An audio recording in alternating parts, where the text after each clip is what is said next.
Olá, tudo bem? Este é mais um vídeo dedicado ao romance Ressurreição de Tolstói. Todo esse conjunto de vídeos dedicado a este romance tem por objetivo colher o maior número de informações a respeito de escrita para aquelas pessoas que desejam escrever também o seu próprio romance. Ressalto mais uma vez aqui que o objetivo não é fazer crítica literária, eu não sou crítico literário, eu sou apenas um escritor, e o que nós temos feito aqui desde o princípio é ler este livro capítulo a capítulo e estudarmos como o Tolstói escreveu este romance. Hoje vamos tratar aqui do capítulo 8º da primeira parte. Apenas para retomar o ponto onde havíamos parado, todos já estão apostos no tribunal e então agora o presidente vai solicitar a entrada dos réus. Então vamos ler aqui os parágrafos iniciais desse capítulo 8º. O presidente, depois de examinar uns papéis, trocou algumas palavras com o oficial de justiça e o secretário e, após receber respostas afirmativas, ordenou a entrada dos réus. Prontamente, a porta atrás do gradil foi aberta e entraram 2 guardas de gorro, com os sabres desembainhados atrás deles. Primeiro, um réu de cabelo ruivo e sardas e depois 2 mulheres. O homem vestia um roupão de presidiário, largo e comprido demais para ele. Ao entrar no tribunal, comprimia os braços no corpo em posição de sentido, com dedos grandes, muito abertos e tensamente esticados, e nessa posição segurava as mangas excessivamente compridas. Sem voltar os olhos para os juízes nem para a plateia, olhava atentamente para o banco que ele contornava. Depois de contorná-lo, sentou-se com cuidado na ponta, deixando lugar para os outros e, após fitar o presidente, pôs-se a mexer os músculos das bochechas como se sussurrasse algo. Atrás dele entrou uma jovem, também de roupão de presidiária. A cabeça da mulher estava envolta num lenço de presidiária. O rosto era cinza azulado, sem sobrancelhas e pestanas, mas com olhos vermelhos. A mulher parecia perfeitamente tranquila. A caminho do seu lugar, seu roupão agarrou em alguma coisa. Ela soltou-o com cuidado, sem pressa, e foi sentar-se. O terceiro réu era Maslova. Assim que entrou, os olhos de todos os homens presentes na sala voltaram-se para ela e demoraram muito a desprender-se do seu rosto branco, com olhos negros, luzidios e lustrosos, e também do peito que se erguia alto sob o roupão. Até o guarda, pelo qual ela passou sem baixar os olhos, observou-a enquanto avançava e tomava assento, e depois, quando já estava sentada, o guarda virou-se às pressas, como que tomando consciência de ser culpado, e após sacudir-se, fixou o olhar na janela à sua frente.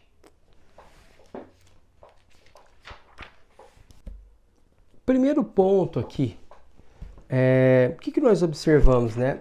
Que a Maslova, ela atraiu aqui o olhar de todos os homens no momento em que ela entrou no tribunal, na sala de julgamento. Não sei se vocês se lembram, mas quando lemos lá, acho que o capítulo 2, se não me engano, que conta um pouco da história da Maslova, de maneira resumida em 3 páginas, é muito ressaltada essa questão de que ela atrai o olhar dos homens. E, inclusive, foi, durante a sua juventude, muito assediada, né? Então, esse é Veja bem, o que nós temos que pensar aqui? Pensar no personagem como um todo, ao longo de toda a história. Então, o que acontece aqui? Nós observamos lá no capítulo 2, no capítulo 2, quando o narrador nos traça faz esse perfil biográfico da Maslow até o momento, né? De toda a sua juventude, desde quando ela nasceu, e ressalta essa questão de que ela realmente atrai o olhar dos homens, inclusive que havia sido assediada várias vezes. Observe que no momento dessa entrada no tribunal, o narrador ele mantém a coerência da narrativa, né? E esse aqui, o fato dela entrar nesse tribunal e atrair o olhar dos homens, isso não é um dado novo para nós. Nós já sabemos disso, que ela atrai os olhares, né? O que eu quero ressaltar aqui, que um personagem, ele não pode ter, ao longo da narrativa, apresentar ao longo da narrativa, incoerências, né? Você não pode conceber o personagem no segundo capítulo de uma forma e lá na frente apresentar esse personagem de uma maneira diferente, sem que haja nenhum efeito externo ou não tenha acontecido nada que faça com que esse personagem mude, né? Então, é uma característica da Maslow atrair o olhar dos homens. Isso ocorre tanto no capítulo 2 como acontece agora, com esses homens que nunca a haviam visto. Compreende? Inclusive, ele ressalta aqui até essa questão do guarda, que acompanhou com o olhar na entrada da Maslow. Inclusive, se sentiu um pouco culpado ali, porque ele não poderia ter feito isso, né, como guarda, né? Ele tem que manter o decoro. Compreende? Então, é importante conceber o personagem antes de escrever uma história. É importante pensar muito bem no personagem para não cometer esse tipo de deslize. E aqui o Tolstói nós vemos que ele é absolutamente coerente, né? A personagem, ela tem uma característica X e ela continua com essa característica. Compreende? Uma vez que não ocorreu nada entre esses dois momentos que façam com que essa característica dessa personagem deixe de existir. Compreende? Agora vamos tratar de outro ponto. O que nós temos percebido aqui desde o começo do romance é o seguinte: o Tolstói ele descreve cada momento da história de uma maneira pormenorizada. Observe que essa entrada desses três réus, ele poderia simplesmente falar que os três réus entraram, né? O homem e as duas mulheres foram, sentaram-se nos seus lugares e aí o julgamento começa. O que ele faz? Ele não faz isso, porque o que acontece? Ele é um escritor muito atento aos detalhes. Ele compreende que esses detalhes, eles enriquecem a trama, enriquecem a história e são importantes. Então observe que no momento que nós estamos lendo aqui a entrada de cada um desses réus, é como se nós estivéssemos enxergando essas pessoas, né? Então observe que ele traça características particulares de cada um desses réus, tanto com relação à vestimenta quanto com relação ao seu comportamento. Então você observa aqui que o homem, ele comenta o roupão, né? O homem vestiu um roupão de presidiário largo, comprido demais para ele, Então, ele apresenta, não é uma roupa qualquer, ele nos conta e mostra como é essa roupa desse presidiário, e também nos mostra como ele se comporta, porque ele não olha para os lados, né? Então, olha, ele tem com dedos grandes muito abertos e tensamente esticados, e nessa posição segurava as mangas excessivamente compridas, né, do roupão. Sem voltar os olhos para os juízes, nem para a plateia, olhava atentamente para o banco que ele contornava. Depois de contorná-lo, sentou-se com cuidado na ponta, deixando lugar para os outros e, após fitar o presidente, pôs-se a mexer os músculos das bochechas como se sussurrasse algo. Então veja bem, o que você observa desse homem? Que ele, obviamente, ele está tenso, né? Ele está quase falando sozinho aqui, né? Observe isso, né? E aí ele vai fazendo, então, e vai apresentando cada um dos réus. Aí depois fala da outra, né? Da primeira mulher, né? O que ela vestia, né? E essa mulher, em oposição, de forma diferente do primeiro réu, ela está perfeitamente tranquila. E aí, veja bem que detalhe interessante, né? A caminho do seu lugar, seu roupão agarrou em alguma coisa, ela soltou com cuidado, sem pressa, e foi sentar-se. Veja bem, esse detalhe, ele não está trazendo, assim, uma informação extremamente importante para a narrativa, esse fato desse roupão ficar preso ali, né, no móvel, né?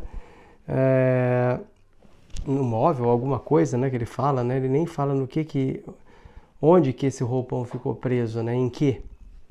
Mas são detalhes que enriquecem a história, porque a história, quando ele ressalta esses detalhes, a história ela se torna mais visual para o leitor, compreende?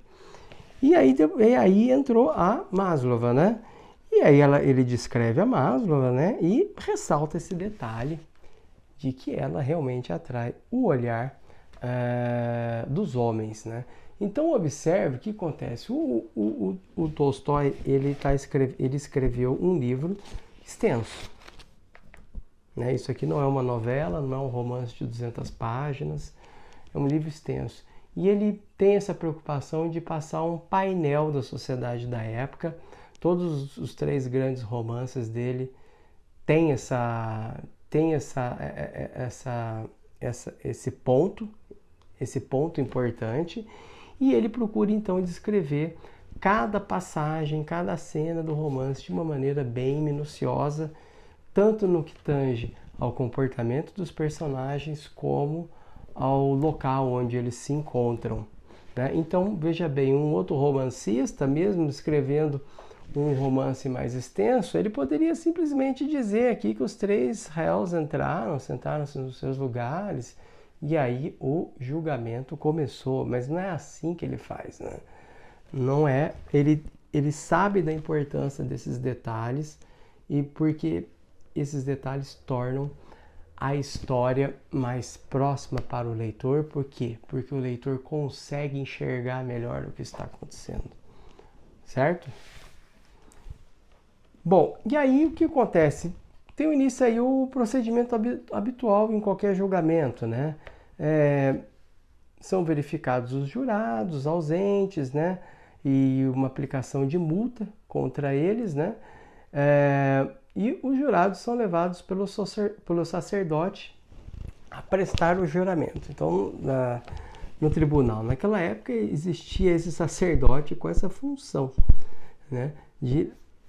Uma das funções dele era justamente levar os jurados para prestar esse juramento. Então vamos ler um pouquinho aqui sobre o sacerdote. Então vamos lá. O sacerdote velhinho, com o rosto entumecido e branco amarelado, a batina de cor castanha, com um crucifixo dourado no peito e ainda uma pequena medalha presa num lado da batina, moveu lentamente as pernas entumecidas por baixo da batina e aproximou-se do leitoril, que ficava abaixo do ícone. Os jurados levantaram-se e, aglomerando-se, caminharam para o leitoril. Por favor, disse o sacerdote, tocando o crucifixo no peito com a mão balofa, enquanto aguardava a aproximação de todos os jurados. O sacerdote tinha 46 anos de sacerdócio e preparava-se para, dali a 3 anos, celebrar o seu jubileu, a exemplo do arcipreste da catedral, que havia celebrado o jubileu pouco tempo antes. Ali, na corte, o sacerdote trabalhava desde a fundação do tribunal e orgulhava-se muito de ter levado a prestar juramento muitas dezenas de milhares de pessoas e de, em seus anos de velhice, continuar a trabalhar pelo bem da igreja, da pátria e da família, para a qual ele iria deixar, além de uma casa, uma um capital de não menos que 30.000 rublos, em títulos que rendiam juros. Jamais passara pela sua cabeça que o seu trabalho no tribunal, que consistia em levar as pessoas a jurar sobre o Evangelho, em cujas páginas tal juramento era expressamente proibido, era um trabalho ruim, e ele não só não se incomodava com isso, como até gostava daquela ocupação rotineira, na qual muitas vezes travava conhecimento com cavalheiros distintos. Naquele dia, não sem satisfação, travara conhecimento com o advogado famoso, que lhe inspirava um grande respeito por ter ganhado 10.000 rublos somente no processo da velhinha que tinha flores enormes no chapéu. Bom, qual que é o primeiro ponto aqui a ressaltar desse trecho aqui? O sacerdote, veja bem como o narrador ele entra na cabeça do sacerdote e ali o que esse sacerdote, como ele enxerga o trabalho dele, é muito interessante, né? Vamos aqui ler novamente. Ali na corte, o sacerdote trabalhava desde a fundação do tribunal e orgulhava-se muito de ter levado a prestar juramentos muitas dezenas de milhares de pessoas e de, em seus anos de velhice, continuar a trabalhar pelo bem da igreja, da pátria e da família, para a qual ele iria deixar, além de uma casa, um capital de não menos que 30.000 rublos em títulos que rendiam juros. Jamais passara pela sua cabeça que o seu trabalho no tribunal, que consistia em levar as pessoas a jurar sobre o Evangelho, em cujas páginas tal juramento era expressamente proibido, era um trabalho ruim. E ele não só não se incomodava com isso, como até gostava daquela ocupação rotineira, na qual muitas vezes travava conhecimento com cavalheiros distintos, né? Então, o que a gente observa aqui?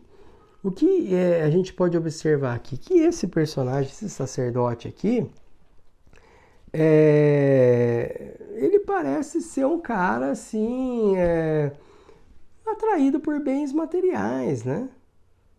Parece que o padrão de julgamento dele não é um padrão de julgamento, é um padrão de observação de certos aspectos da vida, não é um padrão de julgamento comum a um sacerdote, né? E nós vamos confirmar isso logo depois. Por quê? Porque ele aqui, ele vai dizer aqui, ele vai mencionar, o Tolstói vai trazer de volta aquele episódio em que o advogado famoso que venceu uma causa contra uma velhinha pobre e arrancou todo o dinheiro dela. E aqui que a gente vai ver o ponto de vista, como esse sacerdote, ele enxerga esse processo em específico e enxerga esse advogado famoso, né? Então, o que ele fala aqui? Naquele dia, não sem satisfação, travara conhecimento com o advogado famoso, que lhe inspirara um grande respeito por ter ganhado 10.000 rublos, somente no processo da velhinha que tinha flores enormes no chapéu.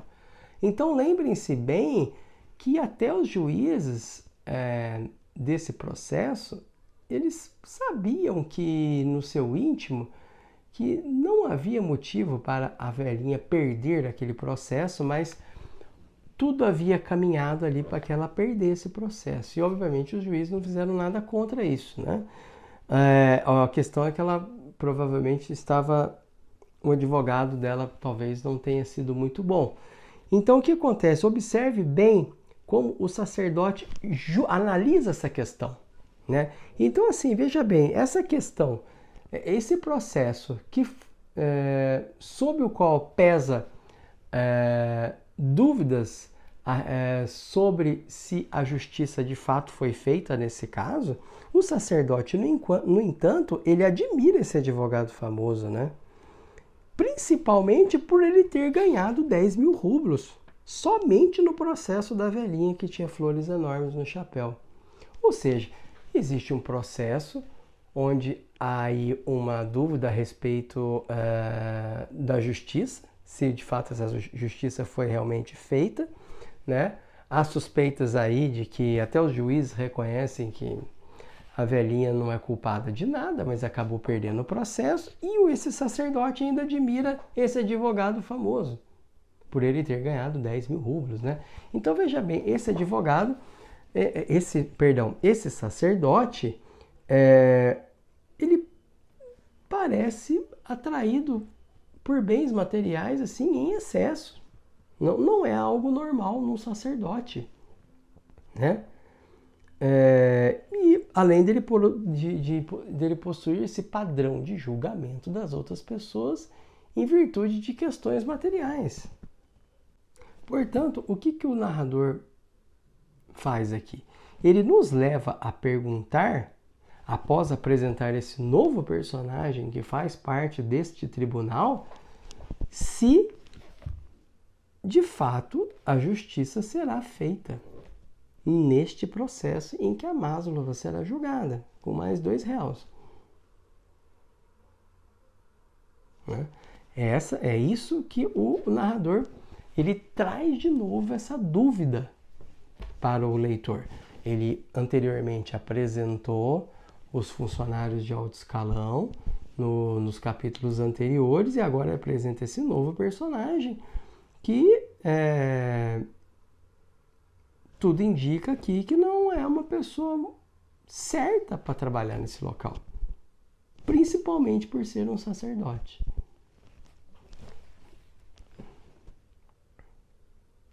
Então, o que acontece aqui? O sacerdote, ele orienta os jurados a fazerem o juramento e aí é escolhido um porta-voz, né? Então, vamos ler aqui outro aspecto importante a comentar aqui. Veja bem, é interessante aqui como o narrador, nos capítulos anteriores, no capítulo anterior aí, logo quando estamos aí naquela área comum do tribunal, que é frequentada por todos, e o narrador nos apresenta essa história do advogado famoso e dessa velhinha que tem um chapéu aí com flores enormes, né? Que perde esse processo, perde todo esse dinheiro, apesar de não ser culpada de nada.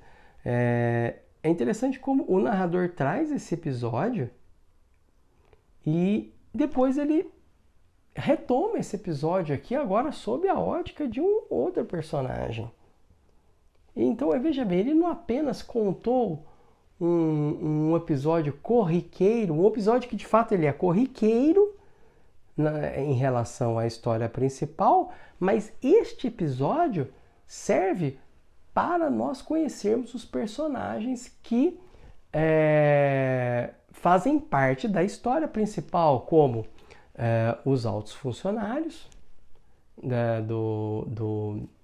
do Tribunal aqui de Justiça que participaram desse processo em que foi cometida essa injustiça contra essa senhora, e também agora o sacerdote, né? Então essa história não é apresentada de forma gratuita lá atrás. Ela não foi apresentada de forma gratuita. Ela serviu para mostrar o comportamento dos outros personagens que fazem parte aqui da trama principal, no caso os funcionários do alto escalão do tribunal, e agora essa história é retomada para nos mostrar como esse sacerdote enxerga esse processo que acabou de ser julgado. Certo? Então vamos ler aqui agora então os parágrafos finais desse capítulo. Tudo corria sem contratempos, rapidamente, com solenidade, e tal precisão, coerência e solenidade, pelo visto, proporcionavam um prazer nos participantes, confirmando neles a consciência de que cumpriam uma função social séria e relevante. Nekliudov também experimentava esse sentimento. Assim que os jurados sentaram, o presidente fez uma preleção sobre os seus direitos, obrigações e responsabilidades. Enquanto fazia a sua preleção, o presidente mudava constantemente de posição. Ora apoiava-se no cotovelo esquerdo, ora no direito, ora nas costas, ora no braço da cadeira, ora nivelava a margem da folha de papel, ora alisava a espátula, ora apalpava um lápis. Segundo suas palavras, os direitos dos jurados consistiam em poder fazer perguntas aos réus por intermédio do presidente, ter lápis e papel e examinar as provas materiais. Sua obrigação consistia em julgar não de forma tendenciosa, mas justa. Sua responsabilidade consistia em que, no caso da inobservância do sigilo das deliberações dos jurados e ocorrência de contatos com pessoas alheias ao processo, eles estariam sujeitos à punição. Todos ouviram com atenção respeitosa. O comerciante, que propagava à sua volta um cheiro de bebida, meneava a cabeça em sinal de aprovação a cada frase, enquanto tentava sufocar um arroto ruidoso. O primeiro ponto aqui que nós podemos destacar é como o impacto desta formalidade na percepção dos jurados que foram intimados a comparecer ao tribunal para participar desse julgamento, né? Então tudo corria sem contratempos, rapidamente, com solenidade. E tal precisão, coerência e solenidade, pelo visto, proporcionavam um prazer nos participantes, confirmando neles a consciência de que cumpriam uma função social séria e relevante. Nekhludoff também experimentava esse sentimento. Então observe que essa formalidade tem um impacto nessas pessoas, principalmente por elas não fazerem parte, né, do tribunal, eles não trabalham lá, eles foram convocados para trabalhar neste julgamento, né? Então observe aqui o impacto que tem essa formalidade e ao mesmo tempo, enquanto vamos lendo isso e tendo consciência de tudo que foi dito anteriormente a respeito do comportamento desses funcionários de alto escalão do tribunal, dos seus pensamentos, da sua forma de proceder, quando então agora nós vamos lendo esse impacto desses jurados que foram convocados para trabalhar ali naquele dia, esse impacto deles, esse quase um maravilhamento, né, com a formalidade que os faz identificar aquele trabalho como um trabalho sério, é claro que nós não esquecemos de tudo que o narrador nos disse anteriormente a respeito do comportamento dos funcionários desta repartição, principalmente os funcionários de alto escalão, né? Então ele nem precisa comentar muito, o narrador, nós mesmos já vamos fazendo, o leitor mesmo ele já vai fazendo essa comparação, né?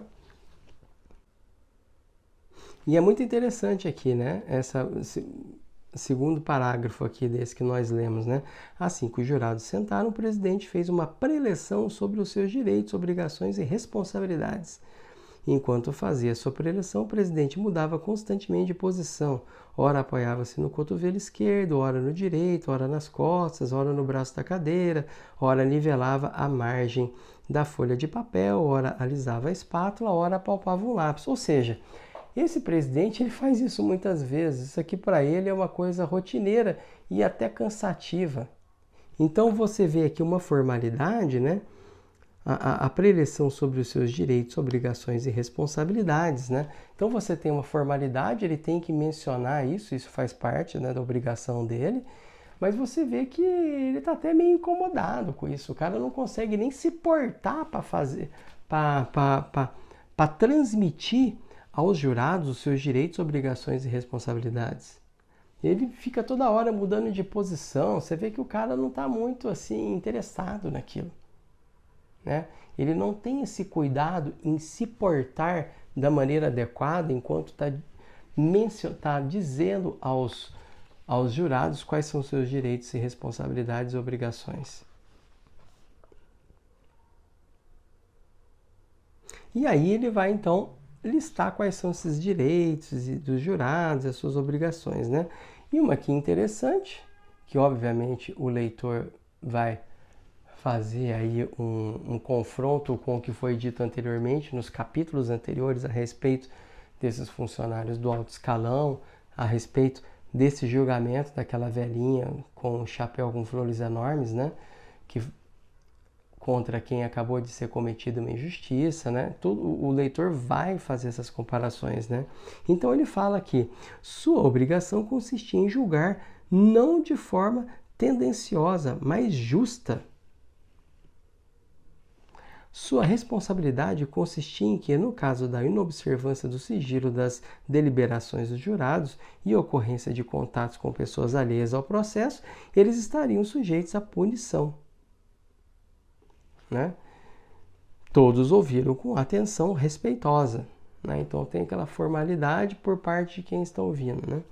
O comerciante, né, que propagava à sua volta um cheiro de bebida, meneava a cabeça em sinal de aprovação a cada frase, enquanto tentava sufocar um arroto ruidoso. Então ele termina aí esse capítulo aí de forma até um pouco cômica, né? Então observe bem, ele fala então um dos pontos aqui que a gente pode confrontar quando ele diz aqui, né, a obrigação dos jurados de julgar não de forma tendenciosa, ou seja, de forma imparcial. Nós podemos lembrar daquele caso dos escopitas, mencionado num capítulo anterior, em que o promotor e o presidente, eles fazem um acordo entre eles para jogar esse processo para um tribunal de província, porque ele quer que esses caras sejam condenados. Então, observe bem, vamos agora pensar sobre esse capítulo e a maneira como o narrador está trabalhando a sua história até o momento. Primeiro ponto que a gente pode observar, o narrador não tem pressa para narrar. Ele não quer passar rápido pelos temas e pelas cenas. Ele trabalha de forma ali bem, é uma narrativa assim quase a conta-gotas, né? Porque ele vai traçando cada detalhe desse tribunal, ele apresentou cada personagem que faz parte desse escalão superior do tribunal, o que eles pensam, como é a vida pessoal deles, né? Que impacto talvez essa vida pessoal pode ter no trabalho deles. Observe que o presidente, ele está doido para que esse julgamento acabe logo, para ele encontrar com a sua amante. Né? Então observe bem como ele apresentou todos esses personagens, como ele apresentou o local onde vai ser realizado esse julgamento, como ele descreveu a sala de maneira pormenorizada. Né? Então observe que o trabalho dele aqui é fazer com que o leitor crie intimidade com esses personagens, intimidade com essa cena, antes que o julgamento aconteça.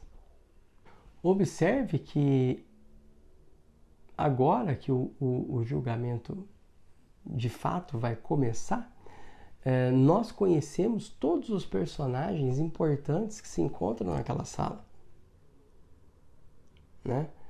E todo o ambiente que compõe esse tribunal. Né?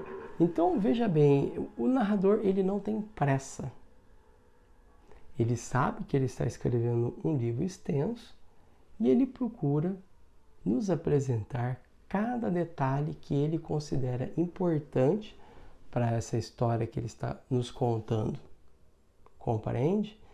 Então, ele não passa por cima de informações importantes, mesmo que sejam detalhes, mas que tem o seu peso no conjunto da história, certo? Então, este é o vídeo de hoje. Peço que, se você gostou desse vídeo, compartilhe com seus amigos. Meu nome é Daniel Layer, eu sou escritor e este é mais um vídeo da série dedicada ao romance Ressurreição de Tolstói. Um abraço e até o próximo vídeo.